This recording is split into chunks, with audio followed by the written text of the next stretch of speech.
Hadis tentang memberi salam. A'udzu billahi minasyaitonir rajim. Bismillahirrahmanirrahim.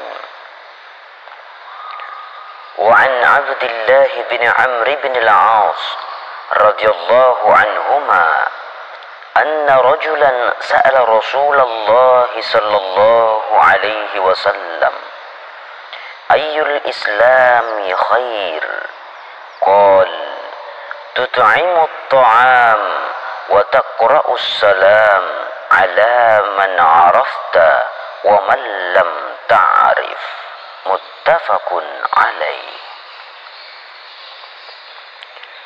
Dari Abdullah bin Amr bin As radhiyallahu anhuma bahwasanya ada seorang lelaki bertanya kepada Rasulullah sallallahu alaihi wasallam, bagaimanakah Islam yang baik itu?